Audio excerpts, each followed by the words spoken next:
Quand on arrive en Israël, c'est toute une nouvelle vie qui démarre. Et forcément, ça amène une question énorme en fait. Comment on fait pour bien placer son argent? Face à toutes les options, il y a un dilemme qui revient tout le temps. C'est la question que beaucoup de nouveaux arrivants se posent. Est-ce qu'on se lance dans la pierre, ce truc bien concret, bien rassurant, ou alors est-ce qu'on tente l'aventure des marchés financiers avec leurs promesses de croissance? Allez, on va explorer ça ensemble. Voilà, on y est, le grand dilemme. On a vraiment deux poids lourds qui s'affrontent pour faire grandir notre capital. Deux chemins très différents, mais tous les deux super puissants pour se construire un patrimoine. D'un côté, on a l'immobilier. Ah, l'IMO, c'est le rêve pour beaucoup, non? Avoir quelque chose qu'on peut toucher, qui est là, c'est sécurisant. Et de l'autre, on a la bourse. Là, c'est différent. Ça fait un peu plus rêver, avec des rendements qui peuvent être bien plus hauts, et surtout, une flexibilité incroyable. Bon alors, ce qu'on va faire, c'est les mettre sur le ring. Un vrai face-à-face. On va les comparer critère par critère, un peu comme un match de boxe, pour voir qui s'en sort le mieux, surtout quand on vient d'arriver en Israël. Allez, c'est parti, round 1, le capital de départ. Et ça, attention, c'est souvent le chaos d'entrée. De combien a-t-on besoin pour juste commencer? C'est la question qui peut tuer un projet dans l'œuf. Et là, franchement, il n'y a pas photo. Pour la bourse, on peut démarrer avec presque rien. Quelques centaines de shekels, et hop, on a ouvert un compte. L'immobilier, par contre, c'est une autre histoire. Il faut un apport conséquent, bien sûr, mais il ne faut surtout pas oublier tous les frais à côté. Notaires, taxes, ça grimpe très très vite. Donc sur ce premier point, l'accessibilité, le verdict est clair. C'est un point pour la bourse. Le ticket d'entrée est beaucoup plus bas, ce qui est parfait quand on a un budget plus serré au début. On enchaîne. Round 2, la liquidité. Qu'est-ce que ça veut dire? C'est simple.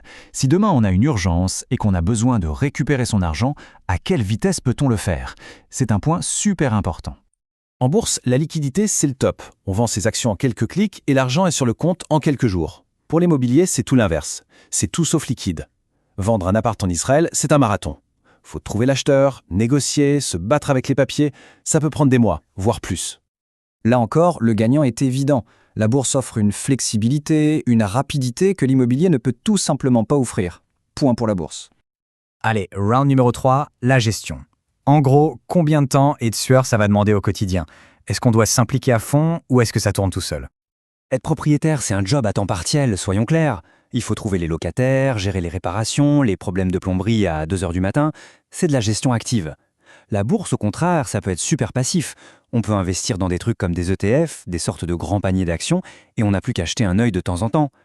Du coup, pour celles et ceux qui n'ont pas forcément le temps ou l'envie de se transformer en super concierge, la bourse l'emporte haut la main sur ce round. C'est l'option on investit et on oublie, ou presque.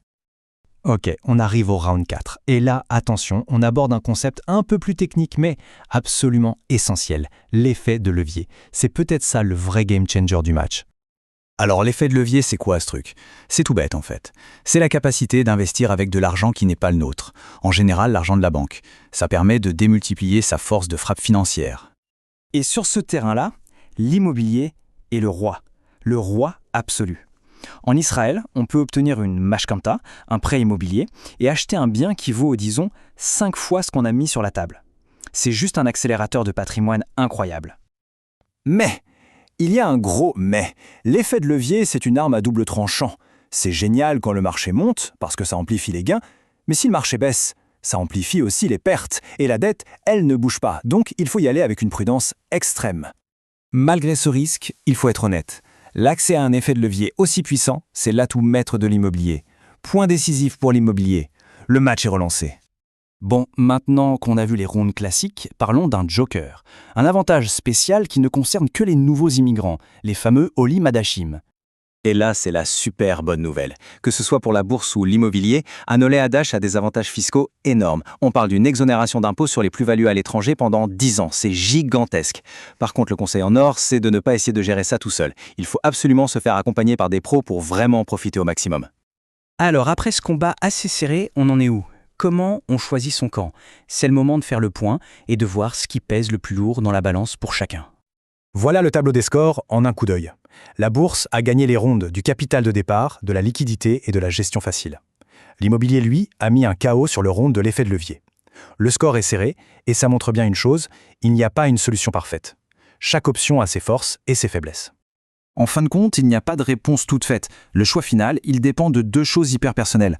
La psychologie de l'investisseur, est-ce qu'on dort la nuit si le marché baisse de 10%, et les objectifs à long terme. Qu'est-ce qu'on veut accomplir avec cet argent?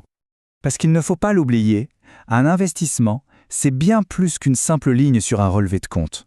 Surtout ici, c'est une des fondations sur lesquelles on bâtit sa nouvelle maison, son foyer en Israël. Et ce choix, il doit surtout résonner avec le projet de vie qu'on est en train de construire.